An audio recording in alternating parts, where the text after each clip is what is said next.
Hey everyone, I'm here today with Jason Weisenthal. He's the founder of Wallmonkeys.com. It's an online store where you can find more than 20 million images that you can print and stick on your wall. And he's built this into a seven-figure business.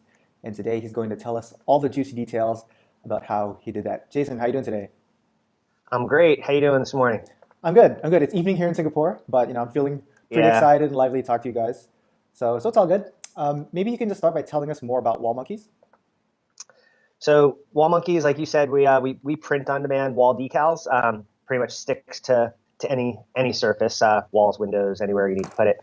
We sell on our website. We sell on Amazon.com, Walmart.com, House, and a few other sales channels. We do a lot of custom printing for businesses and companies attending trade shows. So we're in quite a few places. Cool. And what does the marketing look like for Wallmonkeys today? Where do your customers come from? Is it primarily B2B? Is it primarily B2C? It's a pretty good mix because we have such a large catalog of images. We sell, our biggest categories would be moms buying for kids' nurseries, lots of cartoon graphics and animals and fun things like that.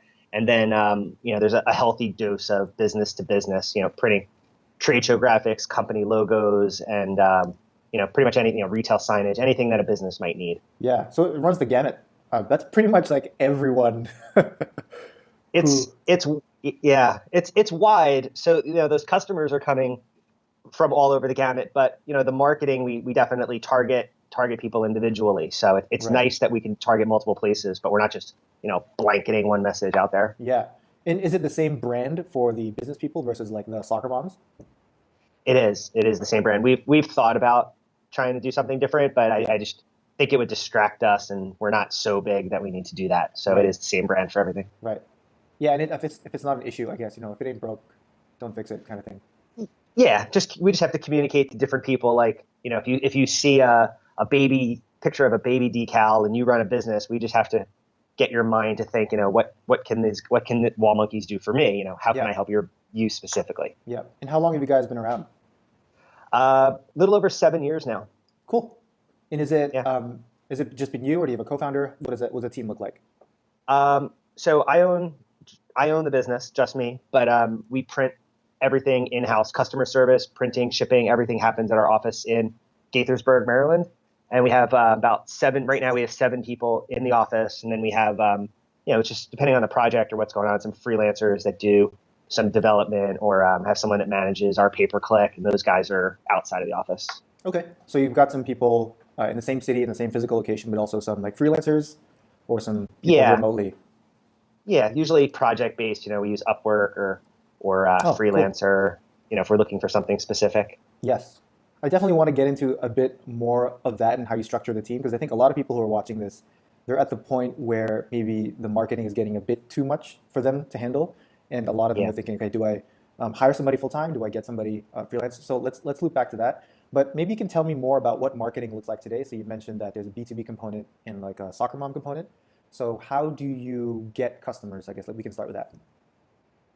Honestly, a lot of our sales come from Amazon and Walmart, and we do get a lot through our website. But having a large catalog really helps us. We've spent a lot of time. We have a lot of automation as far as our data feeds go. That's where I like to nerd out, like printing. We just Yeah. happen to sell wall decals, but I love playing with the data feeds and seeing how we can just there's so many people coming to Amazon every day, for example, Mm. just driving traffic to our listings, just making our listings better. Can we add a better image? Can we change our keywords? We do spend a good amount of money on advertising on Amazon. Yeah. Not just say Google AdWords or something. So we spend a lot of money there, and we just try and take care of our customers. We have our email lists. We just do what other people are following some of the best practices, just maybe a little heavier on managing our data feeds. Right. So it sounds like it's a lot of almost performance-based marketing, and you're not doing a lot of like press or blogging is not a main source of customers for you guys. No, we used to do more of that. I think you were talking about it just a minute ago about like how do you manage your team and this and that. And I'm just one guy. We're still a pretty small business, so a lot of things I have to pick and choose what I'm doing. So it's what will give us the best return, and what's the best use of my time, and what am I going to enjoy doing. Yeah. The blogging might be could be successful. I'm sure for other people maybe it is. That's just not where I focus right now. I just don't have the energy, and it's not in my skill set. Yeah, that's actually a pretty interesting insight. Some of the customers that we have at Referral Candy, they see that everybody's saying you have to do content marketing, you got to do like social media stuff, and one of the problems they run into is they'll spread themselves really thin, and maybe it's not even something they want to do or not, they're not good at, but they've heard that they should be doing it, and then it just ends up in this rabbit hole of it doesn't work, and so they're spending so much time doing it. So it sounds like you've identified the things that you want to do and things that you're good at, and you're sticking to those. I try to. It's really, like you said, it really is easy to get distracted or spread too thin, or you do a little bit of 10 different things and you don't do any of them well. Right. That's not a successful strategy. Right. Okay. So that's what it looks like now. Maybe in the early days, you can take us back. So when you were getting it started, you mentioned on Steve's podcast something about getting a press mention, and that kickstarted a bunch of momentum for you guys. So maybe you can just Yeah, tell us that. sure. So when I started the business, we didn't have content. I really naively thought that every soccer mom, every mom in America was just going to order a picture of their kid playing baseball, football, soccer, ballet, and they really did not. The cell phone cameras, the Yeah. resolution was bad, and when they uploaded a picture, it wasn't good. So we didn't make very much money at the beginning at all. But the one thing that really was nice press wise when we first started the business, just a couple weeks in, I mean the website was even was going to my cell phone. I was answering the calls, and Darren Ravel, who's the sports reporter for CNBC, called my cell phone. We only had the site up for maybe 3 weeks or a month, and he said, your site looks awesome. It's a great idea. And he featured us on CNBC Live as one of the best Christmas gifts for 2000 and whatever year it was, 2009. So that was amazing. We got a lot. We got an ESPN the magazine after that, and a lot of it generated some sales and some awareness, and really helped out when the business was new and struggling. Right. So that was the initial push, I guess, to get you guys into a viable business. But once you got to, let's call it cruising altitude, did you rely on getting more press mentions? Did you seek out other journalists or other magazines that you could be featured in? Or how did you keep it going at that point? We did. Those things are good. Like talking to you, for example. You do. It's a combination of you want to get your message out, but you want to do things that you enjoy. Andy Drish, actually, I don't know if you know Andy, Yeah. but he wrote a great article recently. He was featured in Forbes magazine, and that's great for your ego, and it's great to put on Facebook. Sometimes it doesn't drive as much traffic and actually make you much money. So, if you Google my name, for example, or Wallmonkeys, you'll see, a bunch of articles and things, and very few of those really turned into dollars. Right. Or significant dollars. So it's great to, hey, check it out. I was on this podcast. Hey, check it out. I was in this magazine. But that doesn't pay your bills and grow your business. So that's a little bit of more for your ego than your business generally. But what's the difference between getting like the Darren Ravel mention and then the other PR things that you pursued in the future? I think Darren, if you can get on national television, do it. Yeah. Regardless of that was way more eyeballs. That's a different thing than being on, even a blog or a podcast that has if it has a really big audience, you want to go after it. But some of these things are smaller, and they just don't seem to do as much for you. The Darren Ravel thing, a lot of people saw it, and then this guy Paul Kix wrote an article about us in ESPN the magazine, Yeah. and that made more money than the CNBC piece, because the magazine has a longer shelf life. I think we were making 20 or 30 sales a day probably for, those magazines get passed around and they last a long time. A lot more people saw us in ESPN the magazine than on CNBC, but CNBC is what got us into ESPN the magazine. Right. So actually there's one thing that Darren found you, but the site was only 3 weeks old. So how did he find you? Like, honestly, so Fathead, you're familiar with Fathead? They sell like all Major League Baseball, NFL. He was researching Fathead, and there weren't very many companies doing wall decals at all. So I popped up right away because, when I started the business, there really wasn't much research to do. I mean, we built our own website custom. It's not like you just, it's just like, boom, Shopify. yeah. And, everything was, it wasn't the Stone Age, but it kind of was still the beginning. So Darren Ravel was checking out Fathead competitors and came across me really quickly. So somebody listed you on a website of Fathead competitors, or like somebody he typed in Fathead competitors, and because there was just nobody around, you guys turned up on the front maybe. page. I don't know. I mean, we did optimize our website some. I mean, if he was researching wall decals or peel and whatever he was looking for, Yeah. it's not that hard to find me. So Okay. There was yeah, probably he like did. 10 companies in the world doing it at that point in the US. in There was a 2005? lot less. Yeah. I can name a couple off the top of my head. I'm not going to give them the credit right now, but it was a smaller field, that's for sure. Okay.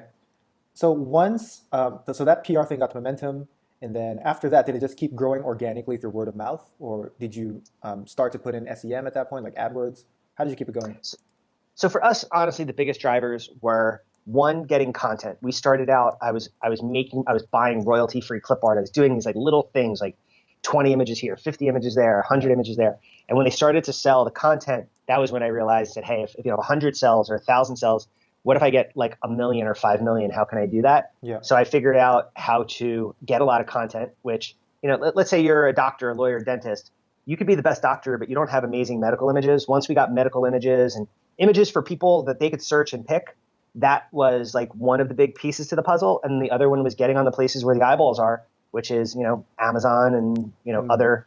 other big sales channels. Why beat your head against the wall on your, when you've got the largest, Yes. shopping mall in the world available to you, you should probably be there. Right. So you increased your discoverability by just adding more content, and then a lot of that volume, I guess, came in through search and like people typing in medical doctor wall poster or something like that, and you guys turning up. Yeah, huge. All of our URLs, and when you Mm. search for any of that stuff online, and we have so many images. If you're looking for something obscure, how many people are going to have popcorn wall decals or Yeah, like that's you guys. you know? The only So game in town for the biggest, yeah, picture of a it's a popcorn. long, long, long tail business model. Like Right. we're not focused, like ultra focused on one bestseller. Like I don't just have like these glasses, and if I stop selling them, I'm out of business. Yeah. We have so many images. We have some bestsellers, but there's such a variety that the huge variety is what creates a nice volume, helps create a nice volume. Right. I'm guessing you had a lot of SEO technical skill at the beginning to set this up to be able to capture that long tail traffic.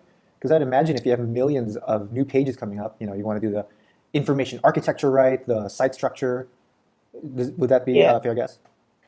yeah. So I am good at learning enough to be dangerous, but then smart enough to hiring people that can help me get there. So I think, Yeah. like you said, I need to make these pages visible. So I went and found someone to help me do that rather than trying to learn that skill. My best skill is coming up with new ideas, not seeing them every step of the way. It's finding the right people to help me complete those new ideas. Right.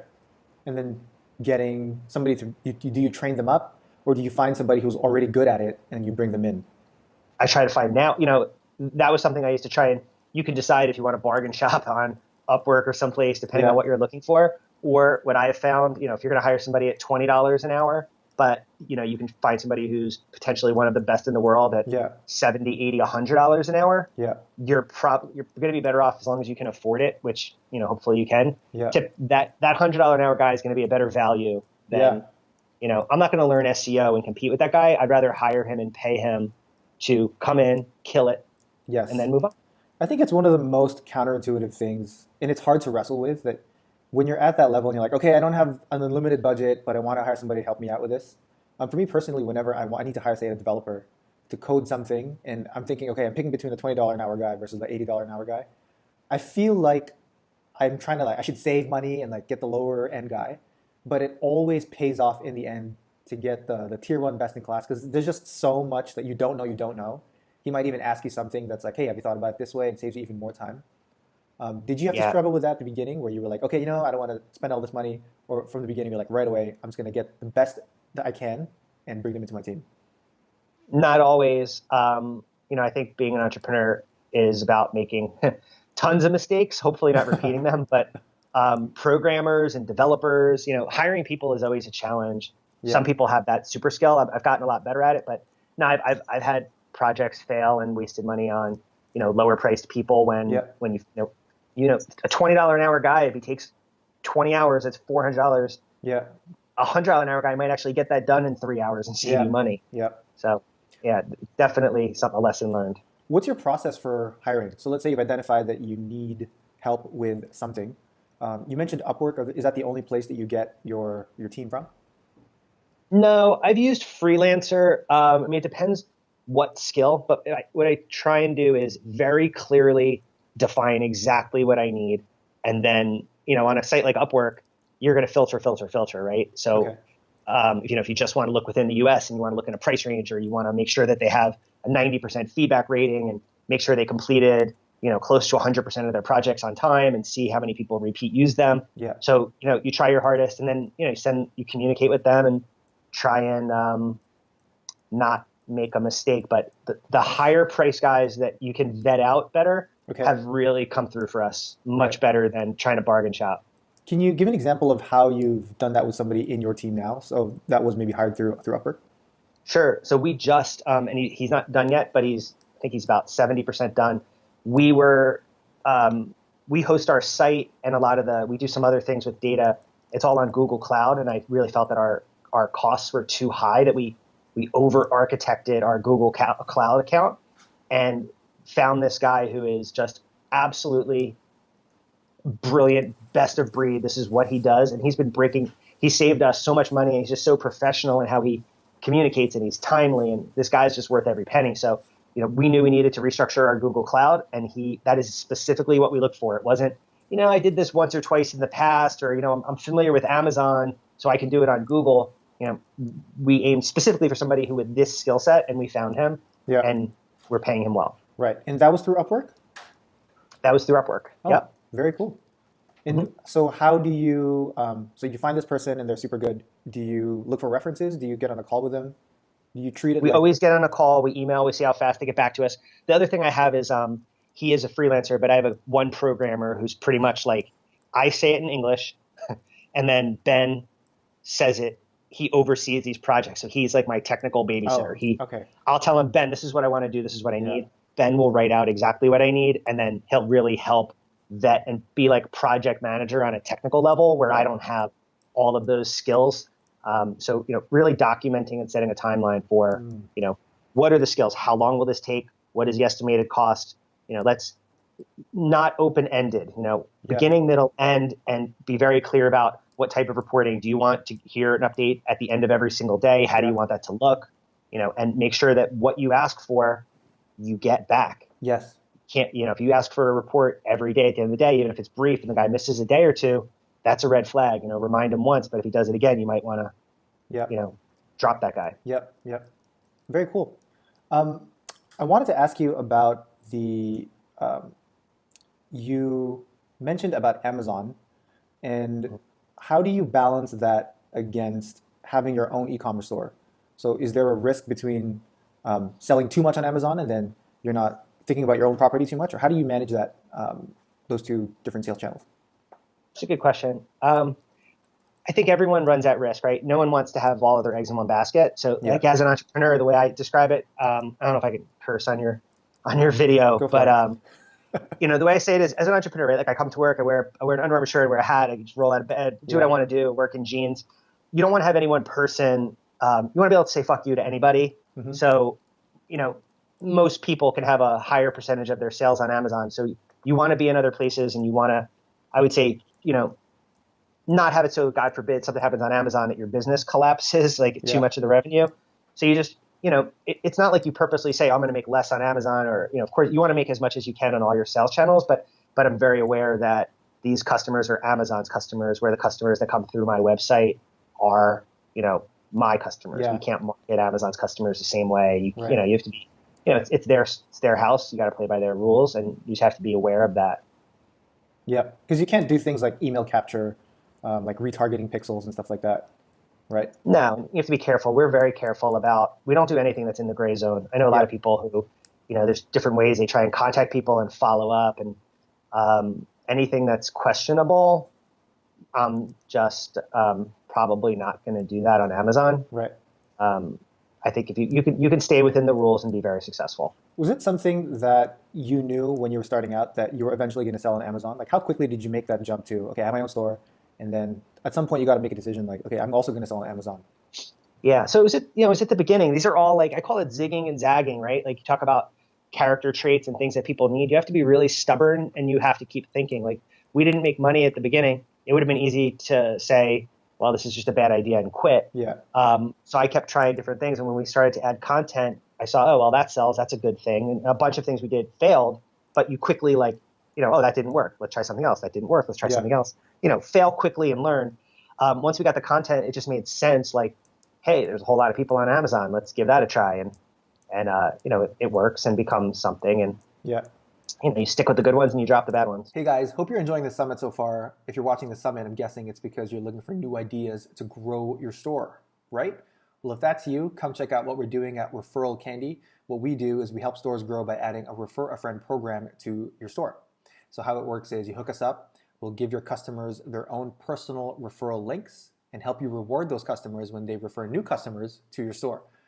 Very simple, very powerful, especially for those of you who've already got an email list and a steady order volume every month. If you want to check us out, we've got a 30-day risk-free trial. Plans start at $25 a month. And if you click the link below, we'll give you a $50 credit to get started. You don't need any developer skills to get started, especially if you're on Shopify, you can do it yourself. But if you have any questions, you can email me at david@referralcandy.com. Tell me you're from the summit and I will help you out. All right, that's it. Let's get back to the show. So it sounds like it's a lot of Amazon. It's a lot of search. Do you guys do paid ads or Facebook ads at all? We do. We're going to be ramping up our Facebook ads. We spend a good amount of money on Google and other kinds of search.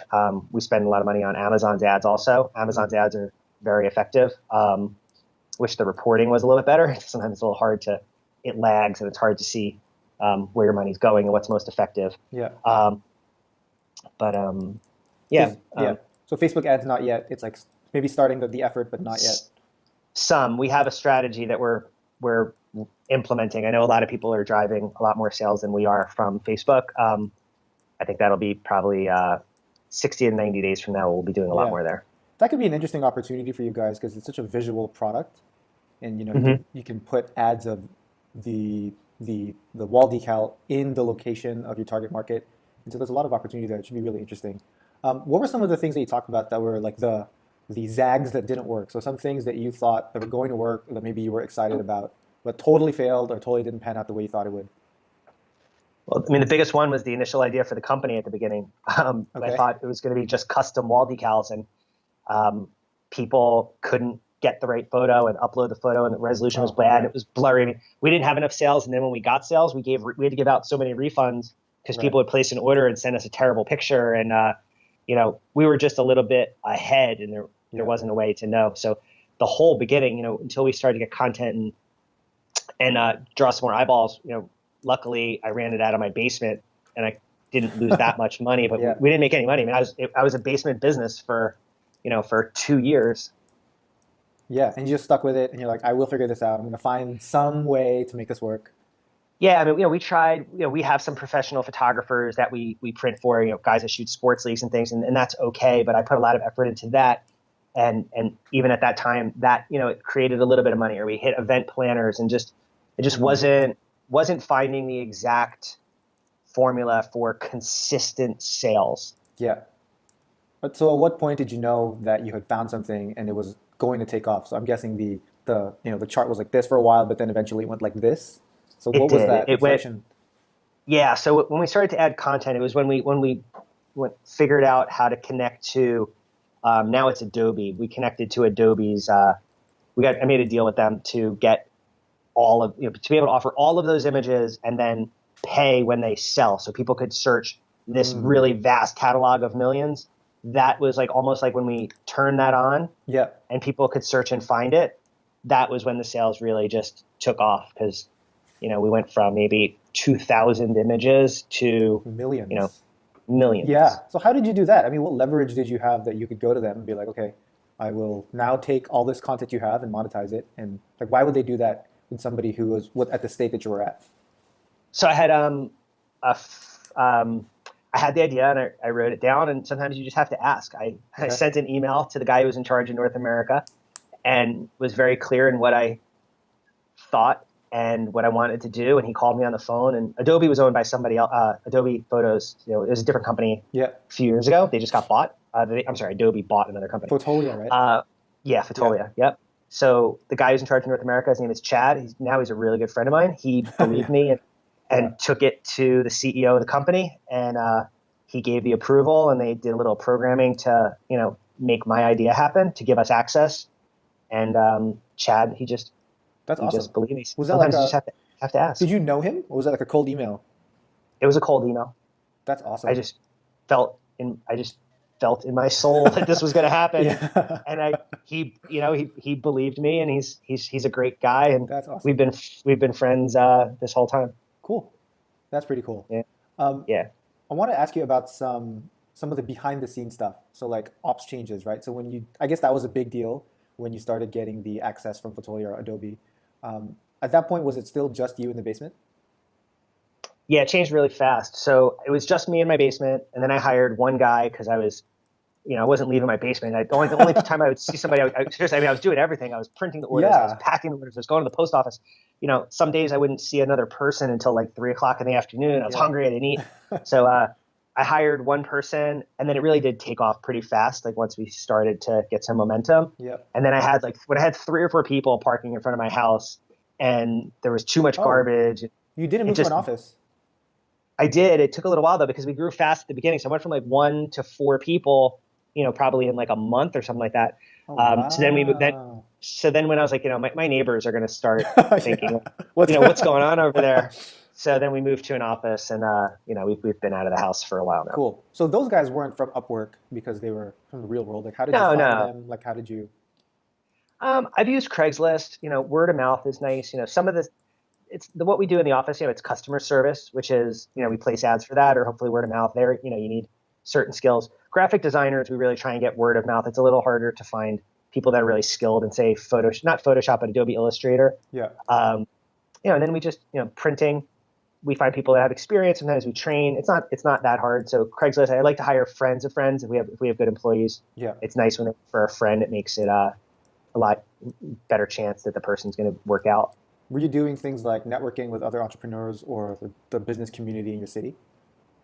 Yeah, I'm pretty active in entrepreneur. I'm in a few entrepreneur groups, which is something great for everyone. Whatever it is, if you want to get into Amazon groups, whatever. But I'm in a Yeah. few different mastermind groups. There's an entrepreneur group in DC called Cadre, which is pretty great. So even just because I have all these friends too. I mean, you can just put up on Facebook if you're looking for something, Yeah. or in that entrepreneur group, but just on my own Facebook page or in certain groups that I'm in. I'm in a bunch of groups for Amazon sellers and some mastermind groups. It's surround yourself with intelligent people, and that's a good idea. Cool. Cool. And so so it was through Craigslist, through maybe some of these entrepreneur networks that you got your early team. Mm-hmm. Right. Yeah, we've posted. I'll also I use Indeed. I found some higher skilled people. If I want someone who could show up in the office, say to do a programming project or Yeah. something, I'll look on Indeed and check out people's. I haven't posted listings, but I'll search people's resumes and contact people. So not for really for customer service, but hire like I needed some automation done, Yeah. and I found people on Indeed. Indeed.com is a good resource. Very cool. So customer service does now that you have millions of product listings, I'm guessing you have the number of orders you have has also increased. Does the size of your customer service team has it also like exponentially grown? Not exponentially, because a lot of the questions, there's not that much customer service on the custom side. There is, but on the majority of our sales that people find through one of our sales channels, Yeah. we're answering most of the questions. It's not that complicated of a product. We're not Okay. selling medical devices or something. It's Right. Right. a Yeah. lot of the questions are generic, like, hey, when's my package going to show up? Okay. Cool. Cool. So that's pretty easy to answer. Yeah. Oh, well, yeah, there's definitely some products where there's a lot of technical handholding that's involved. And so I've heard that customer service, depending on your product, can be very difficult because you're covering multiple different time zones. But I guess for you, it's not an issue because mostly, I guess, your customers in the US or Canada. Mostly, we were doing more international shipping. We've stopped a lot of international orders because they get held up, and shipping costs are so expensive that Yeah. when an order goes wrong, it's a lot more expensive than if a U.S. order gets lost or something. Right. Right. So we've made a choice to sell primarily, but not exclusively, U.S. and Canada. Gotcha. Okay. What do you think is next for you guys at Wallmonkeys? So how do you see things playing out the next little while? What are the big challenges you got to deal with? So the opportunity, the thing I'm most excited about, and this is depending on who's listening to your show, is we're starting to make deals with other artists and brands to offer their products and pay them royalties. So people that are doing, say, Amazon merch, some of the Yeah. smaller people that say have great designs for t-shirt companies, if they're on Spreadshirt, or if they're on Amazon merch, we are actively seeking people to put their content on our site, and then they can help, of course, drive, share it on their Facebook page, their email list, and, make money from the content that they already have. So that type of crowdsourcing, I guess, business model is something I feel like it's a good time for us to do that. I'm excited about that. Yeah. What about B2B or B2C? Do you see you prioritizing one over the other? B2B, we're talking about the Facebook pages that you'll see our site's being redesigned, and our business pages in particular are going to be a lot better and a lot more in depth with more product offerings. Business to business for us is a bigger sale price. It's also higher repeat customers. Predictability. Yeah, companies that are attending trade shows, they attend a lot of trade shows. So, we're stores that have seasonal or monthly promotions and things. We're trying to get more businesses like that. It also helps, we were talking about before, just diversifying our sales from as many different places so we're not relying upon one thing. Cool. I wanted to end off by asking you about some of the ways you keep learning and you keep connected as an entrepreneur. So you mentioned some of the groups that you're a part of. Is there any particular, maybe let me rephrase that. How do you make sure that you're always learning stuff, or what are your sources of new information as an entrepreneur? I just love to learn. So I listen to a lot of podcasts. I take a lot of walks. I listen to podcasts. I feel like my eyes are just always open. I attend the big e-commerce show in Chicago, which is Internet Retailer Conference. Yep. I went to the Prosper show last year. I'm in a couple mastermind groups that are mainly Amazon sellers. Like I just monitor the status updates, the flow. I get magazines and websites for my print industry, so I see what equipment's out there. I keep an eye on the licensing industry to see what content I might want to get. So I'm just always, constantly. I don't have. Yeah, this isn't like my hobby. It's not my 9-to-5 job. This is what I wake up at 3:00 in the morning thinking about. So I feel like I'm always trying to see what's out there, and then trying to say, what are we actually going to act on today? Yeah. What are some of the podcasts that you recommend? So even if they're not e-commerce related. Yeah, let me pick up my phone. Look, I love podcasts. I'm a podcast geek. Yeah. I love Tim Ferriss. He is his podcasts are more of a long form, which is great. He really gets deep into it. I listen to The Art of Charm. Art of Charm's on my top of my list. Tim Ferriss show, Lewis Howes. I'm into like health and fitness stuff. I like the Rich Roll podcast. Yeah. Fat Burning Man. The Amazing Seller is a really good, especially like intro, medium level for Amazon. The AM PM podcast. It's Manny Coates. And if I want to laugh, I like Bill Burr. He's his awesome Monday morning podcast is pretty good. So those are the ones I would say that I hit quite often. James Altucher is really good. It's not Amazon-y, but he interviews a lot of interesting people and asks good questions. Actually, a lot of those aren't e-commerce, but I guess they're just general mind-expanding type of content, right? Get you to step out. Yeah. I have, I'm in a couple Facebook groups, and I just have a lot of access to Amazon stuff and e-commerce. I see what people are doing, and I hear what my friends, what their challenges are and what areas they're going into. Yeah. There's not that much to learn, like right this second, like on a day-to-day evolving basis. I don't need to eat up like e-commerce podcasts. I kind of have a pretty good idea of what needs to be done at this point. It's more like mindset, perspective. Challenge. It's about balance for me, focusing on removing distraction.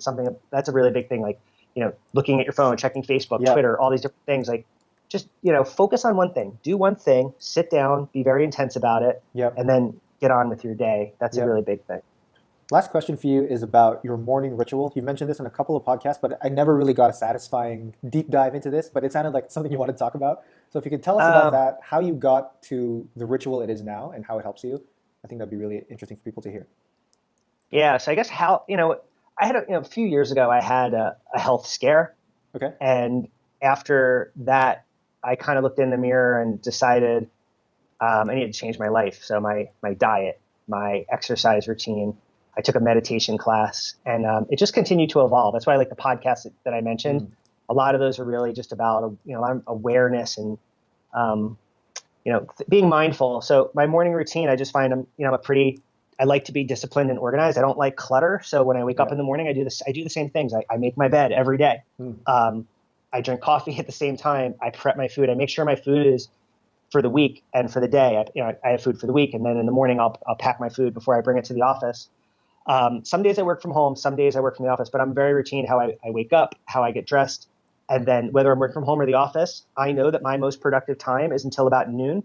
So Mm. from say 7 a.m. to noon, this podcast is rare, but I'm locked in, and then I know like it's time to eat. I meditate. I go to the gym. I stick to this schedule, and I know.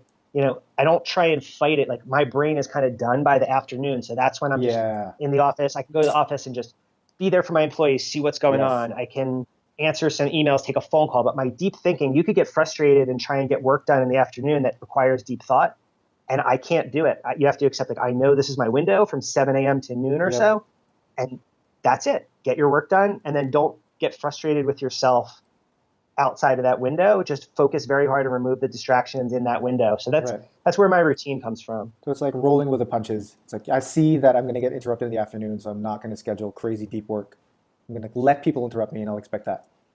People do not run out of time generally. Like I hate the word busy, and I don't think that people run out of time. I think you have limited mental capacity. You run out of brain power. Like Mm. my brain, I have time in the afternoon and I'm busy. I run a business. I have 2 kids. I have a million ideas, but you have time. You just have to sit down and focus on something.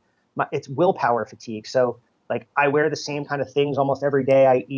I drink the same protein shake the same way. I eat the Mm. same meals a lot, like how a lot of people do the things that you do routine eliminates decisions so that you Yes. have energy to make those decisions later in the day. There's not a doubt what I'm going to drink first thing in the morning. I drink my water. I Yeah. have a cup of coffee. I have my protein shake Yeah. that I put the same things in. Yeah. Like that's just boom, boom, boom. There's no thought, which Autopilot. is, And so when you have to invest into something, your brain's like, okay, I'm ready. I got resources. Let's do this.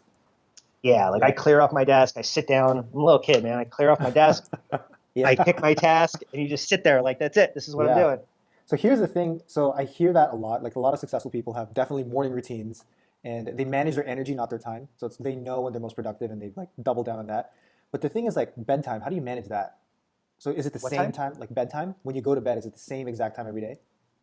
Yeah, I'm a little crazy, honestly. So I wear this Aura ring. I can see it tracks. It's Bluetooth to your phone, Okay. and the biggest reason I wear it is because it tracks your sleep, not just how much sleep, but deep sleep and your REM Quality. sleep and Yeah. like sleep quality. Yeah. Um, so yeah, for me, I know that because I'm really intense about sleep.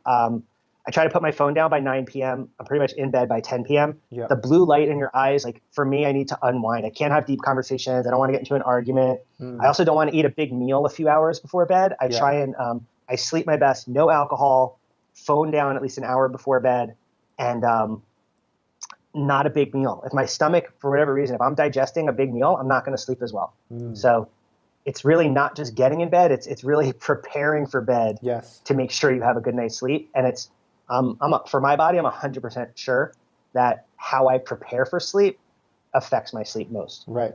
So what happens if you're at like one of these conferences and there's a happy hour at the end of the conference and there's people going out for dinner?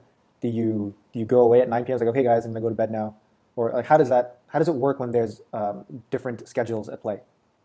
I pick and choose. I say no to a decent amount of things. I'm a little boring lately. I really do love to sleep. But I mean, if there's something good going on, I'm going to do it, and I'll, Yeah. whatever. But I don't get drunk.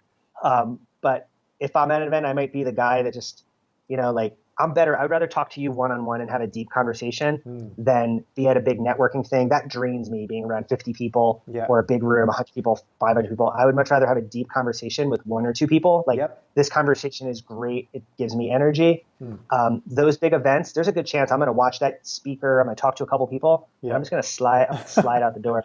Yeah. Cool. Well, Yeah. Jason, want to be respectful of your time here, but thanks so much for everything that you've shared. Where can people go if they want to follow you or if they want to learn more about what you're working on? So they can always check my website if you wanted to shop at wallmonkeys.com. You can also send me an email if anybody want to ask a question or do something custom. Jason, Jason, at wallmonkeys.com. You could just Google my name if you wanted to see. I've done a bunch of interviews and some videos and written some articles. I'm pretty easy to track down. I'm on Facebook. I'm on LinkedIn. So anywhere Cool. you want to look. All right, guys, check out Jason and all those things that he just mentioned. And for everybody else, thanks for watching and see you at the next session. Take care.